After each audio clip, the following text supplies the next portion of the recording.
My daughter-in-law slapped me across the face at her own wedding because I refused to hand over the keys to my condo. I still remember the sound of my glasses hitting the rooftop floor of the Magnolia Grand Hotel. 130 guests froze mid-conversation. My son, Marcus, stared at his shoes instead of at me. And Brianna, in her white dress, bouquet still in hand, stood there breathing hard, like I had done something to her. What stunned me wasn't the pain. It was the realization that they weren't just humiliating me. They were trying to erase me. My name is Lorraine Parker, 69. A widow, a retired accounting clerk, a woman who spent most of her life living modestly in a small midtown Atlanta condo with a view of Piedmont Park. I wore simple clothes, worked part-time at the neighborhood market, kept to myself. And no one, not even my son, knew what I had quietly inherited when my husband James passed.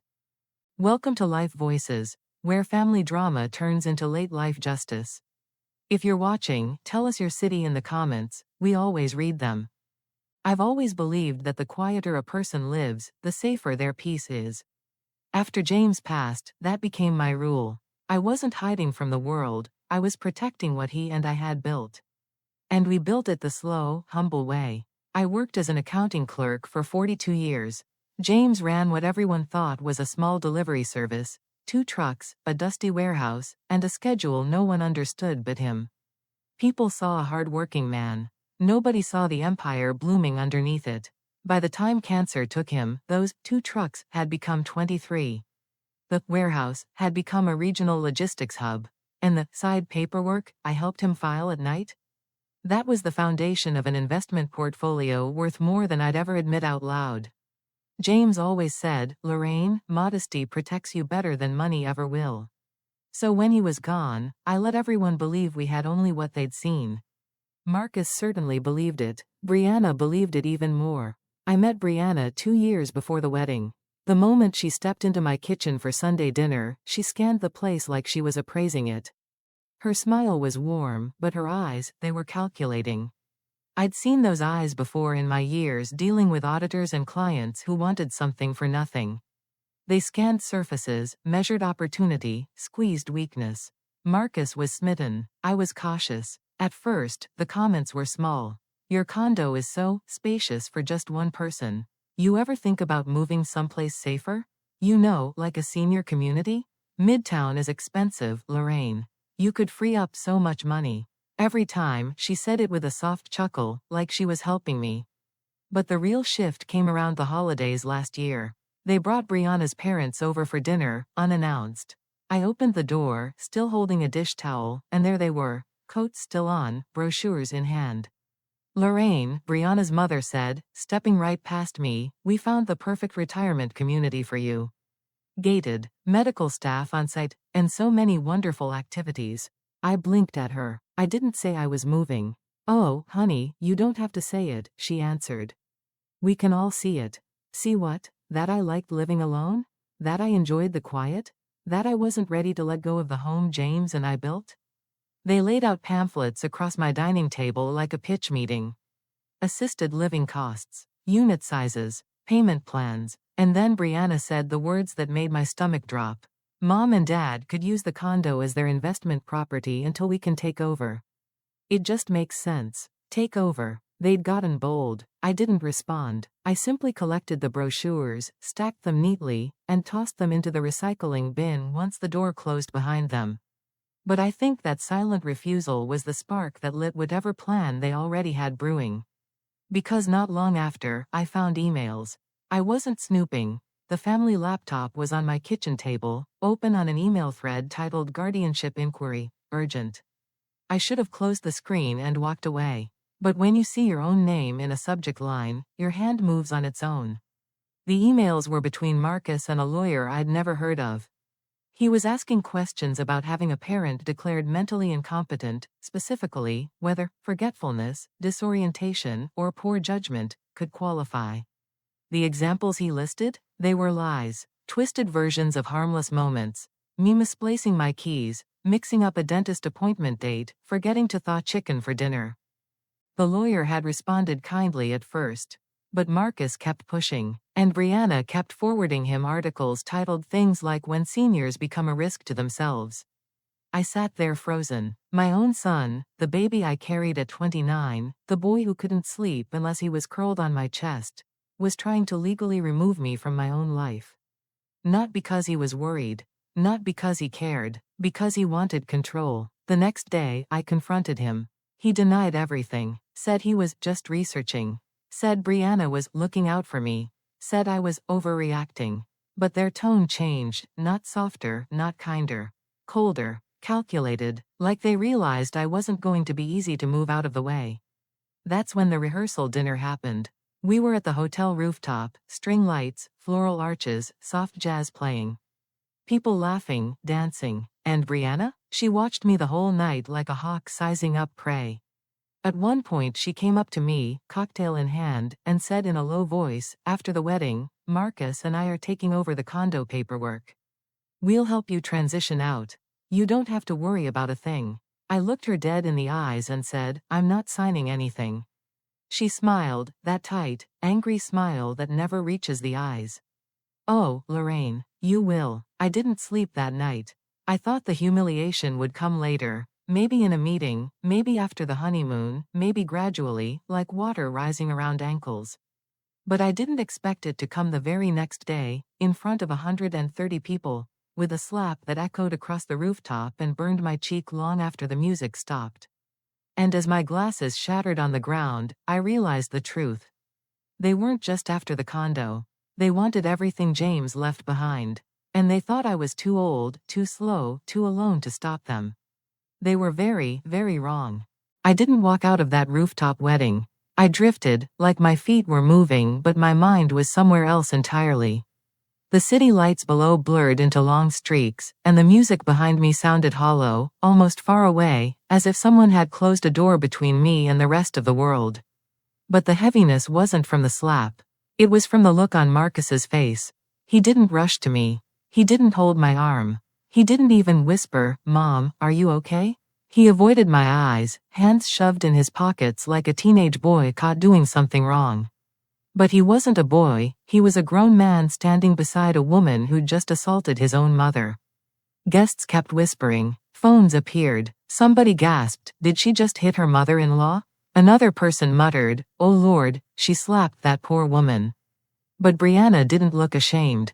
She looked triumphant. "Give us the condo keys," she hissed, loud enough for half the room to hear. "You're done controlling our lives." I couldn't even speak. Not yet. My breath sat high and tight in my chest, like something enormous was pressing down on me. So I walked, or floated, or escaped, I'm still not sure which. Down the hall, past the bar, into the quiet elevator where a soft instrumental version of a love song mocked the chaos I'd left behind. When the doors slid shut, I finally let out a breath that trembled. I stared at myself in the reflection, my slightly crooked glasses, now scratched from the fall, my cheek still red, my lipstick smudged at the corner. I looked like a woman who'd just been blindsided by her own family. And in a way, I had. When the elevator reached the lobby, I stepped out into the cool evening air.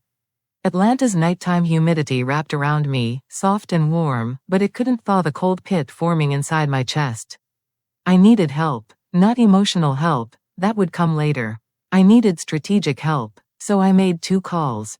First was to Mr. Carter, my financial advisor, a man who'd protected my investments with a level of loyalty usually reserved for blood relatives. He answered on the second ring. "Lorraine, are you all right?" "No," I said simply. "I need you at the Magnolia Grand Hotel ballroom. Bring the documents." He didn't ask which ones. He already knew. The second call was to Mr. Jenkins, my neighbor of 15 years. A retired police officer. More family to me than Marcus had been in years. A man who checked on me when storms hit, who carried my groceries when my arthritis flared, who once threatened an aggressive salesman with the kind of polite intensity only older Southern men can manage. "Where are you?" he asked immediately. "Hotel rooftop," I whispered. "There's a situation. I'll be there in 10. I hung up and leaned against a pillar outside, calming my breath while wedding guests trickled in and out of the lobby in waves of perfume and cologne. A few looked at me with pity. Some avoided eye contact. One older woman laid a hand on my shoulder and said softly, "Honey, nobody deserves that." I thanked her, though I barely heard her voice. 10 minutes later, Jenkins pulled up in his truck. Wide stance, arms crossed, jaw set, a protective wall of a man. "What did they do?" he asked. And for the first time since the slap, my voice cracked. "They tried to take everything." He nodded slowly, once. "Then let's give them a night they'll never forget." We rode the elevator up together. When the doors opened, the ballroom was buzzing with confusion. The DJ had lowered the music. Guests were whispering. Marcus and Brianna stood near the stage, arguing in sharp, frantic whispers. Then Mr. Carter arrived, gray suit, polished shoes, a leather briefcase in hand. He looked like a storm in human form, calm on the surface, deadly underneath. "Mrs. Parker," he said, nodding to me before turning to the crowd. "I'll handle this." He stepped onto the stage, tapped the microphone, and said in a voice that carried through the ballroom, "My deepest apologies for the interruption, but there are urgent legal matters regarding Mrs. Lorraine Parker that must be addressed immediately." The room fell silent. Marcus's eyes widened. Brianna's fingers tightened around her bouquet. Phones were lifted again, recording, watching, thirsty for drama. Mr. Carter opened his briefcase. Inside were the documents I had kept hidden for years. The full valuation of James's logistics empire. Titles to the rental properties under my name. My investment portfolio, totaling millions. Records proving I paid Marcus's overdue bills for 3 years. Emails detailing their guardianship plan. Whispers erupted like sparks catching dry grass. "What? Millions? She owns all that? Her son tried to declare her incompetent?" Brianna's face crumpled into something between panic and rage. "This is private," she shrieked. "You can't do this. This is our wedding." "No," I finally said, stepping forward. "This is the moment you thought you would steal my life. Consider this the moment I take it back." People turned. Phones filmed. A few guests clapped, small, uncertain at first. Then the hotel manager approached the microphone. "Mrs. Parker, I regret to inform you that the wedding balance of $52,000 is no longer paid." The card declined. "If it's not settled immediately, we must end the event." Gasps. Chaos. Marcus's knees buckled. Brianna let out a sound that didn't seem human. I simply looked at them both and said, calmly, "I told you I wasn't signing anything." Then I turned to Mr. Carter. "Draw up the new will tomorrow." "Yes, ma'am," he said without hesitation. And that was the night I made a decision that would change all of our lives. Not $1 to Marcus. Not 1 cent to Brianna. Every bit of James's legacy would go toward protecting seniors from people just like them. I walked out of that ballroom with my dignity intact, and everything they thought they could take from me still firmly in my hands. I didn't sleep that night, not because I was shaken, but because I was strangely calm. A calm I hadn't felt in years. The kind that comes when you stop begging for respect and start reclaiming what was yours all along. I sat at my kitchen table until dawn, sipping lukewarm tea, replaying every moment of that rooftop disaster. Not the slap, that part was easy to forget. What stayed with me was the stunned silence in the room when the truth came out.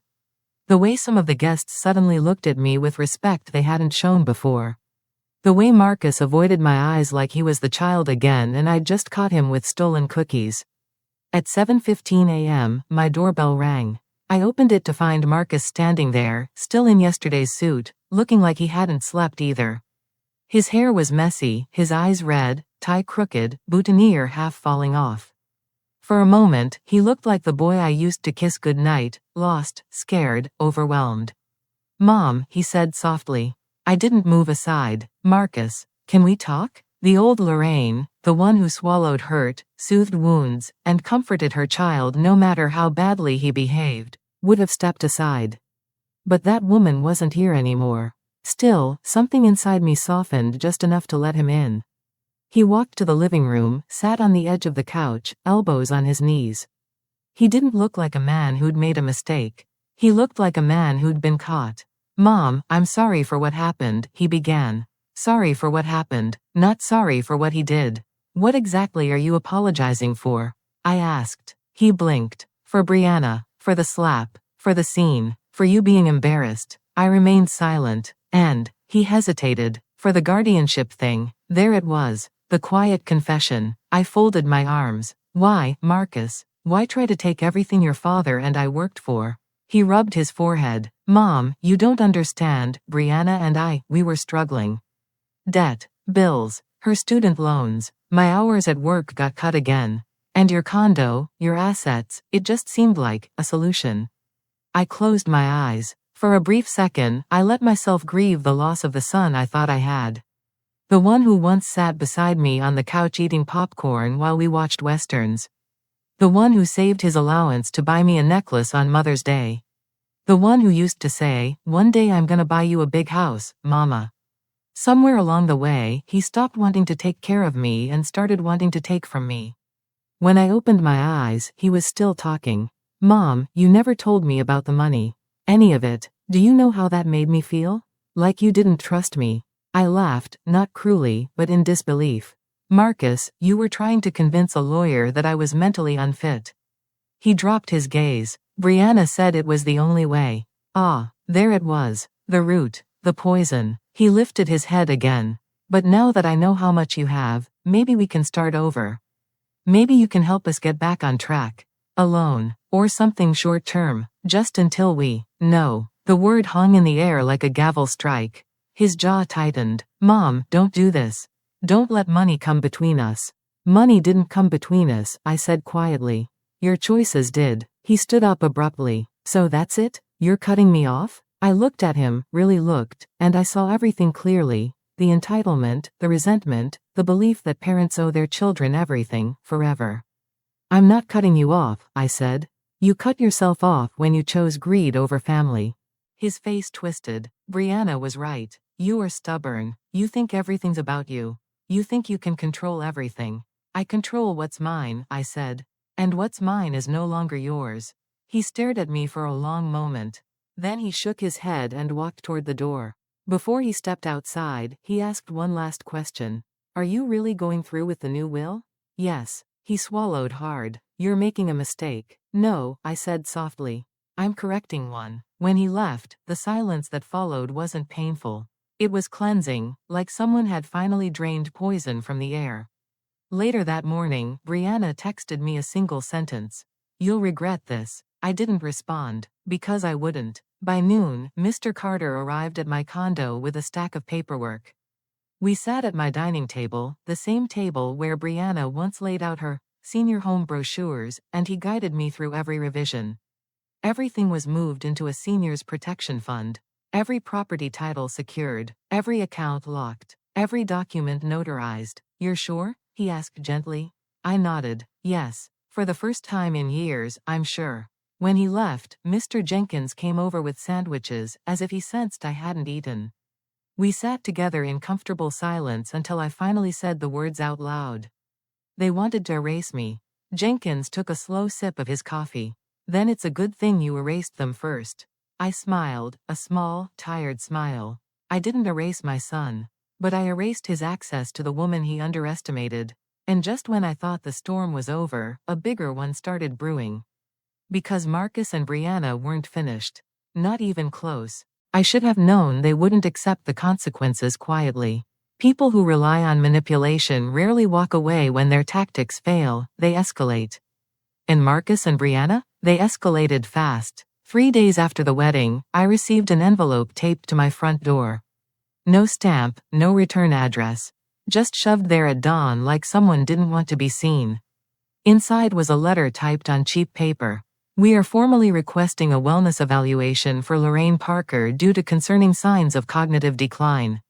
I read it twice, my fingers trembling, not with fear, but with disbelief. At the bottom were 2 signatures, Marcus's handwriting, sloppy and rushed. And Brianna's, sharp and practiced, like she rehearsed it. A wellness evaluation, the very first step in declaring an elderly person incompetent. I let out a small, humorless laugh.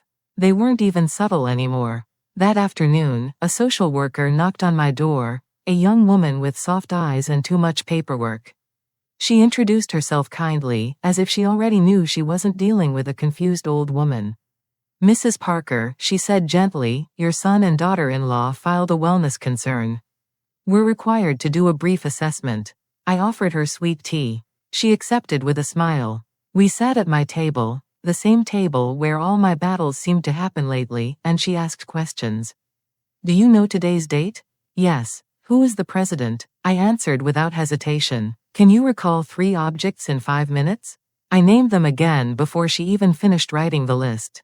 But the moment that changed everything came when she asked me to walk her through a typical day. I told her about my morning walks, my bookkeeping volunteering at the community center, the meals I cook myself, the bills I manage meticulously. She nodded thoughtfully, then said, Your son indicated he handles your finances. I let out a soft snort. My son can barely handle his own phone bill. She blinked. So you're financially independent? I opened the drawer beside me and handed her a neatly organized binder, account summaries, investments, titles, everything Mr. Carter had updated. She flipped through it slowly, eyebrows lifting higher and higher. When she finished, she closed the binder, placed her hands on top of it, and said, Mrs. Parker, you're one of the most organized clients I've ever evaluated. I know, I said simply. Her report, which I received a week later, was a masterpiece. No signs of cognitive impairment. Highly independent. Fully capable of managing personal, financial, and daily responsibilities. Concerns appear unfounded. 1 page. 49 words. The door slamming shut on the guardianship attempt.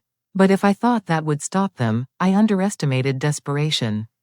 2 days later, my phone buzzed nonstop, blocked numbers, private calls, and then one from the courthouse.